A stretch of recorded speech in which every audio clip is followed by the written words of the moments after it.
Salam sejahtera semua. Nama saya Sim Yi Shin.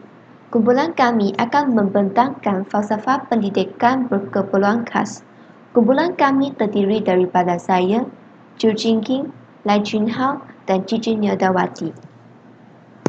Saya akan membentangkan pengenalan falsafah pendidikan khas. Sebelum mempersembahkan definisi falsafah pendidikan khas, saya akan menjelaskan definisi falsafah pendidikan kebangsaan. Pendidikan di Malaysia adalah suatu usaha berterusan ke arah memperkembangkan lagi potensi individu secara menyeluruh dan bersepadu untuk mewujudkan insan yang seimbang dan harmonis dari segi intelek, rohani, emosi dan jasmani berdasarkan kepercayaan dan kepatuhan kepada Tuhan. Usaha ini adalah bagi melahirkan rakyat Malaysia yang berilmu pengetahuan, berketerampilan, berakhlak mulia, bertanggungjawab dan berkeupayaan mencapai kesejahteraan diri serta memberi sumbangan terhadap keharmonian dan kemakmuran keluarga, masyarakat dan negara. Falsafah pendidikan khas. Pendidikan khas di Malaysia adalah satu usaha yang berterusan untuk melahirkan insan yang berkemahiran, berhaluan, berupaya, beriman, berdikari, mampu merancang dan menguruskan kehidupan serta menyedari potensi diri sendiri sebagai seorang individu dan ahli masyarakat yang seimbang dan produktif selaras dengan falsafah pendidikan negara. Visi dan misi falsafah pendidikan khas. Visi falsafah pendidikan khas adalah untuk menyediakan perkhidmatan yang berkualiti kepada murid-murid dengan keperluan khas ke arah kecemerlangan hidup sejajar dengan hasrat falsafah pendidikan negara.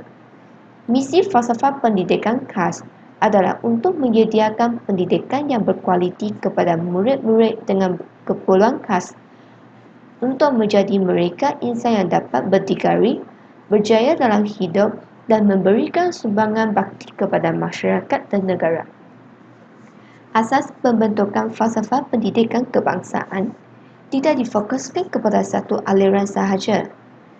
Ia mengambil kira beberapa mazhab falsafah barat dan juga falsafah pendidikan Islam bagi tujuan membentuk satu falsafah yang bersifat eklektik. Contoh falsafah barat ialah idealisme, realisme dan progresivisme. Asas pembentukan falsafah pendidikan kebangsaan yang dikatakan eklektik.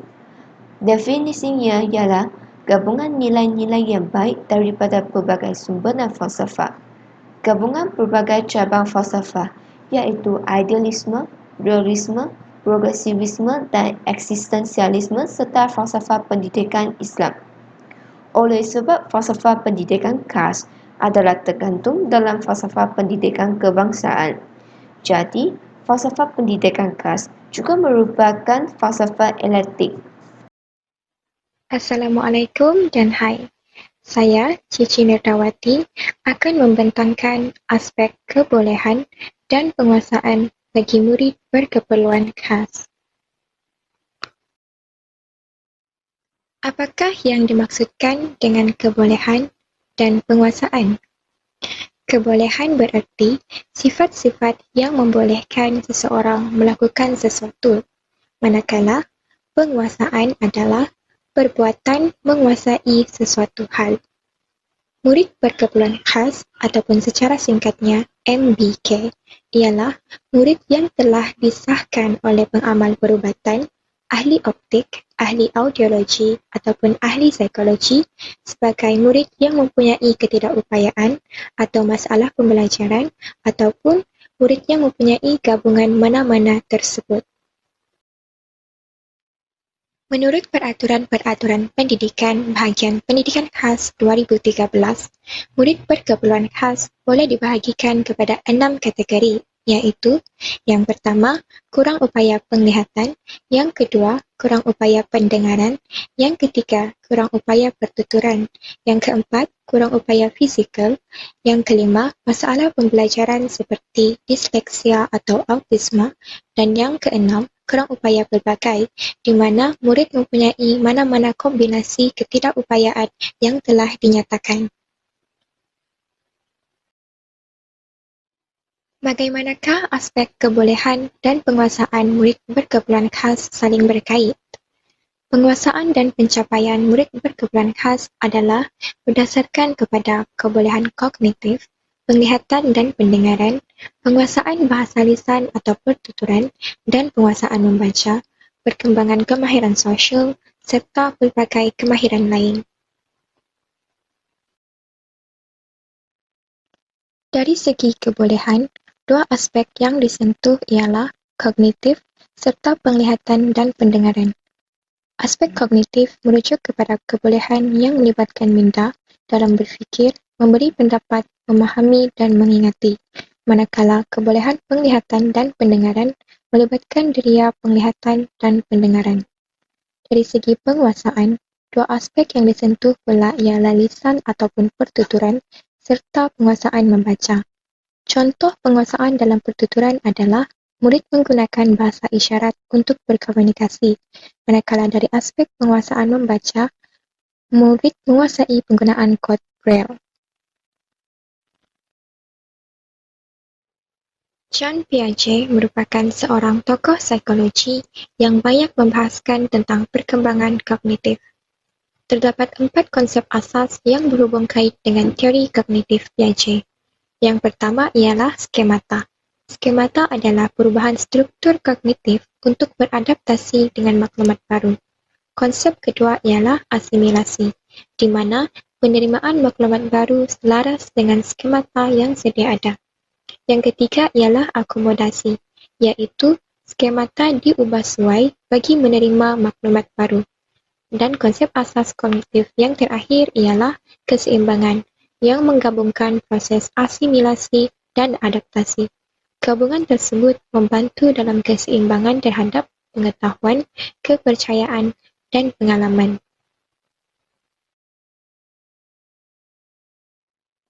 Apakah kepentingan memberi penekanan terhadap kebolehan penglihatan dan pendengaran? Menurut perspektif Al-Quran, penyatu paduan antara penglihatan, pendengaran, dan perenungan dapat menghasilkan pemikiran kritis. Pendengaran dan penglihatan membolehkan akal mengolah maklumat sebagai ilmu. Dalam memberi perhatian dan mengambil pelajaran, perenungan melibatkan penggunaan hati.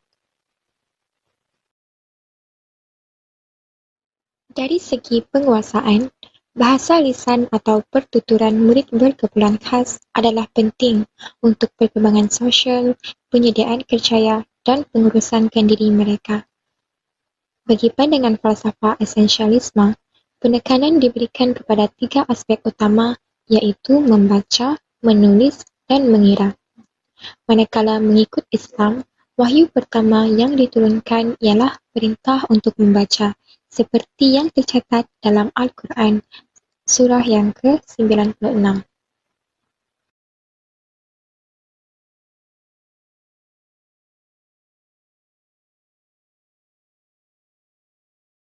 Dulu saya belajar tingkatan 1, 2, 3, memang saya sangat lemah, selalu gagal. Ujian pun, markah pun selalu teruk. Saya pun bersabar dan bila saya dapat surat ke vocational, saya rasa sangat seronok bila saya dapat masuk ke vocational dan juga dapat masuk pada subjek elektrik. Rupanya subjek elektrik ini tidaklah susah. Saya harap saya boleh kerja dan membantu ibu bapa saya, sebab saya juga memiliki ahli keluarga yang bermasalah pendengaran. Jadi jika saya bekerja dan berusaha dan hingga berjaya, saya harap saya boleh bantu mereka juga. Tiada kekurangan yang saya nampak dalam hati mereka. Walaupun dari segi fizikal mata mereka tidak dapat melihat, semangat mereka untuk meneruskan kehidupan seperti biasa sangat tinggi. Kata-kata oleh seorang guru pendidikan khas ini membuktikan bahawa murid berkeperluan khas mempunyai nilai falsafah ataupun cinta hikmah yang sangat tinggi dalam diri mereka. Murid berkeperluan khas juga mempunyai potensi yang sama untuk mencapai impian mereka dalam kehidupan.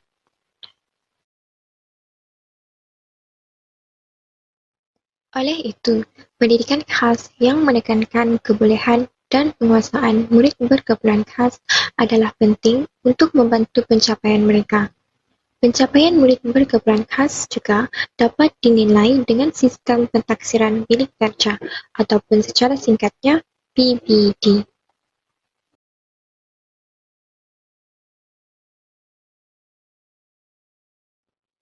Dengan mengambil contoh pentaksiran bilik darjah pendidikan khas bagi peringkat sekolah rendah, 6 domen perkembangan mereka dapat dinilai dengan melakukan pelbagai aktiviti yang bersesuaian, seperti contoh melaksanakan kuis bagi pentaksiran domen kognitif dan mengadakan aktiviti main peranan bagi menguji pencapaian mereka dalam bahasa dan komunikasi. Penguasaan murid berkeperluan khas boleh dibahagikan kepada 3 mengikut pentaksiran bilik darjah. Tahap yang pertama ialah belum menguasai, di mana murid dapat menguasai sebahagian kecil kemahiran dengan bimbingan guru. Tahap yang kedua ialah menguasai dengan bimbingan. Murid dapat menguasai sebahagian kemahiran dengan baik. Dan tahap yang terakhir ialah menguasai, iaitu apabila murid berkeperluan khas dapat menguasai semua atau hampir semua kemahiran dengan baik dan berkesan. Sekian, terima kasih. Hai semua, saya ialah Chu Ching King. Sekarang saya akan membentangkan aspek ketiga, iaitu kefungsian falsafah pendidikan khas.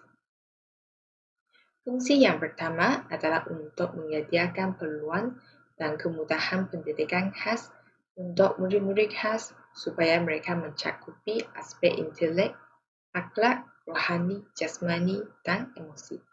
Seperti yang kita mengetahui, falsafah pendidikan Islam sangat menitik beratkan aspek jari dan akhlak. Contohnya dari aspek rohani, manusia harus menyadari bahawa mereka diwujudkan untuk memajukan alam dan manusia perlu sentiasa mengikuti ajaran agama masing-masing.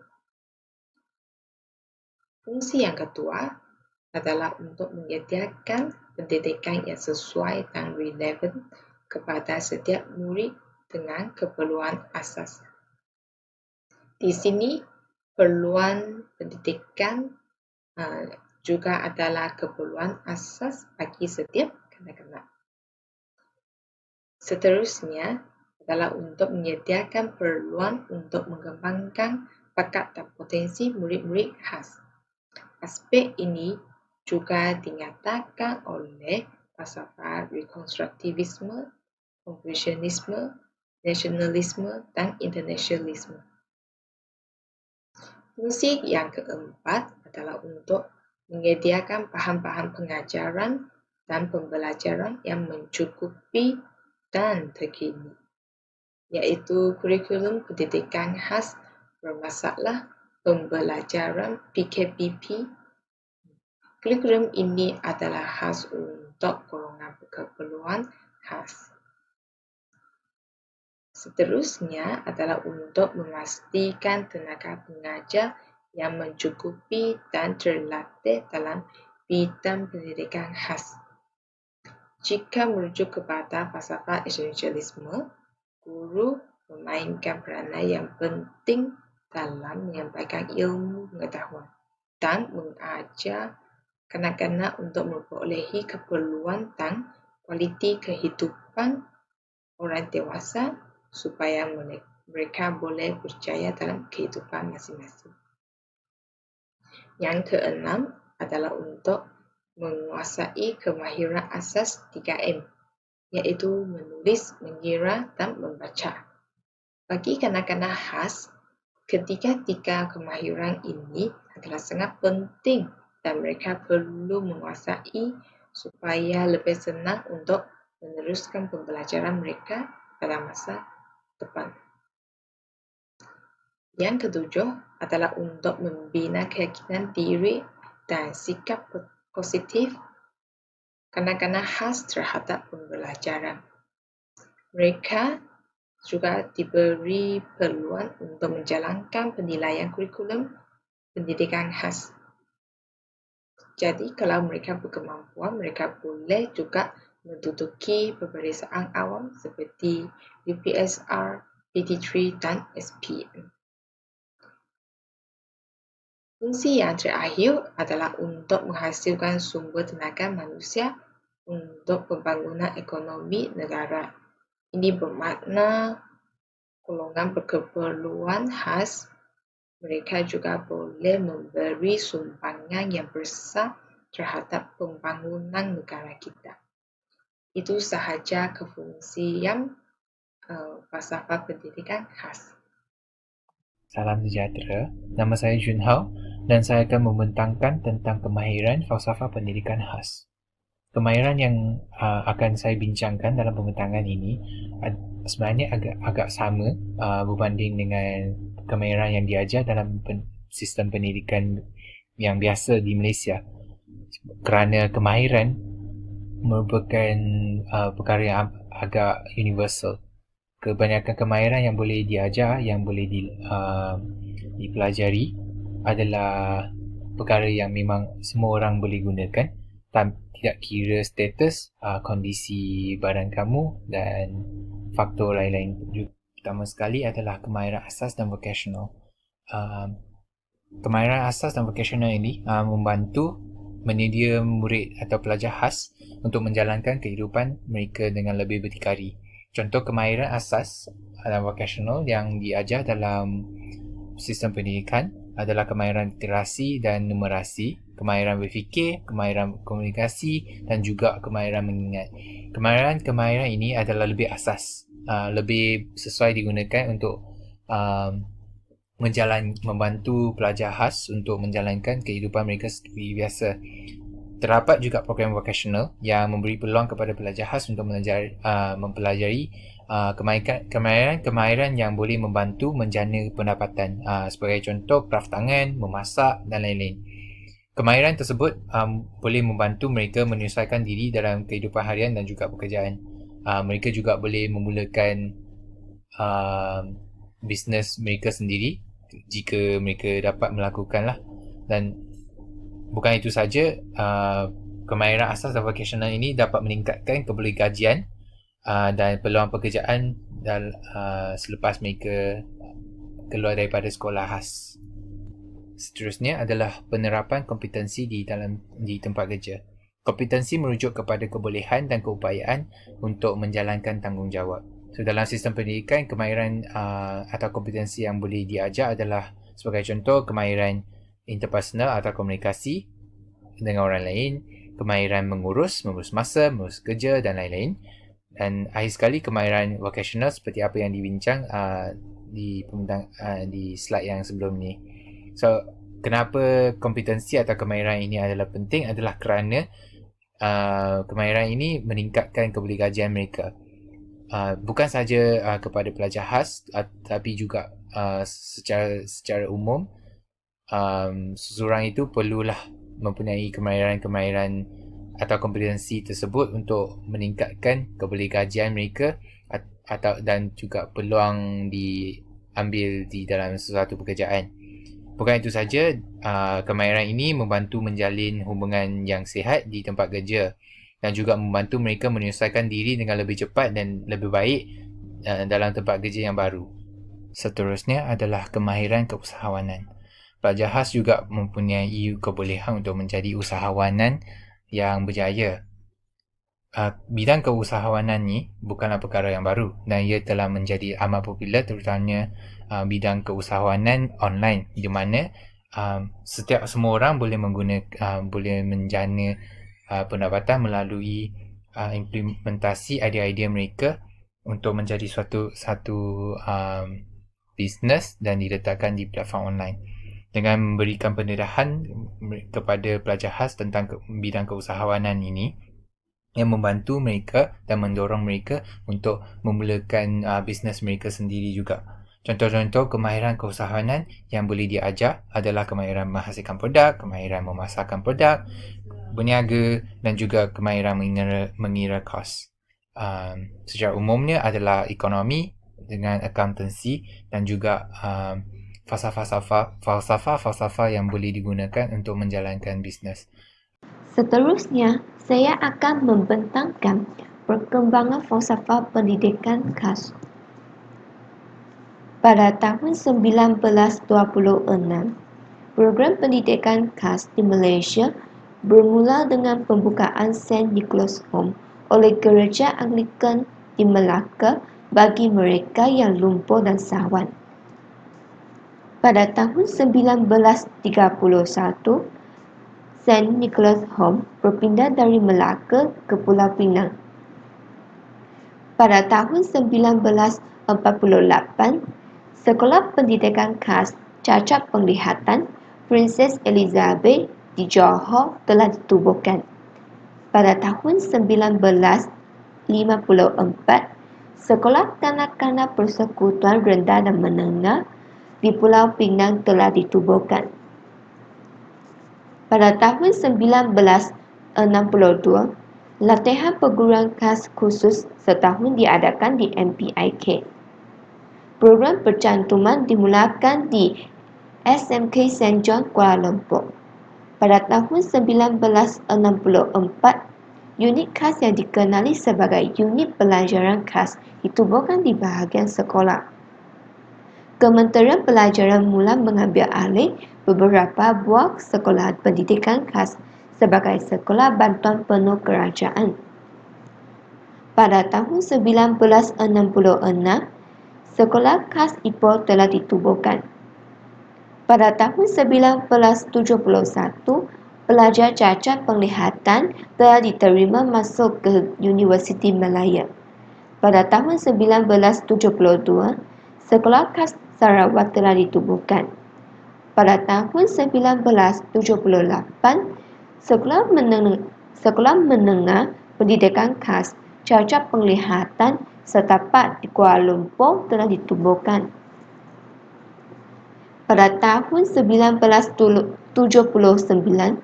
Sekolah Khas Melaka ditubuhkan. Laporan Jawatan Kuasa Kabinet melalui Perakuan 169 merupakan satu titik tolak yang membawa kepada satu penekanan dan tumpuan yang lebih jelas kepada perkembangan pendidikan khas di Malaysia. Pada tahun 1986, Sekolah Princess Elizabeth diambil alih oleh Kementerian Pelajaran Malaysia. Pada 8 Oktober 1987, YB Menteri Pendidikan membuat keputusan dasar mengenai pendidikan kanak-kanak bermasalah pembelajaran. Pada tahun 1988, Jabatan Pendidikan Wilayah Persekutuan Kuala Lumpur menubuhkan kelas khas bermasalah pembelajaran yang pertama di SRKL Jalan Batu 1, Kuala Lumpur. Pada tahun 1991, kursus 1 tahun bermasalah pembelajaran bermula di MPIK. Pada tahun 1992, pembukaan program pendidikan khas bermasalah pembelajaran di seluruh negara secara berperingkat. Pada tahun 1993, MPIK dan UKM bekerjasama menjalankan program berkembang pendidikan khas. Pada tahun 1994, pembukaan program pendidikan khas bermasalah pembelajaran perintis di peringkat sekolah menengah di SMK Yaakob Latif, Jalan Pur dan SMK Badan Baru Sentul di Kuala Lumpur. Pada tahun 1995, pendidikan inklusif bermula bagi bermasalah pembelajaran.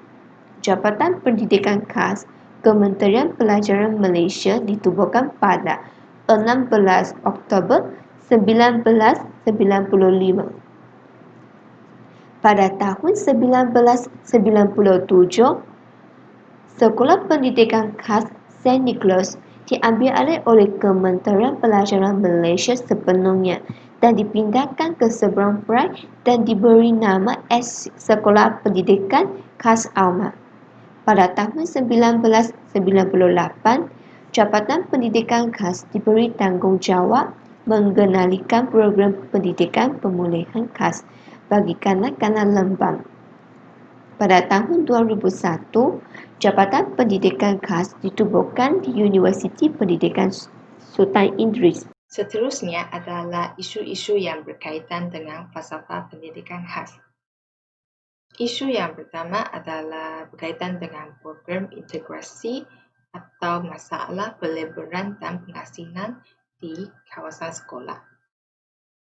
Walaupun program integrasi dijalankan, namun integrasi sosial di kalangan murid khas dengan murid normal masih terhad.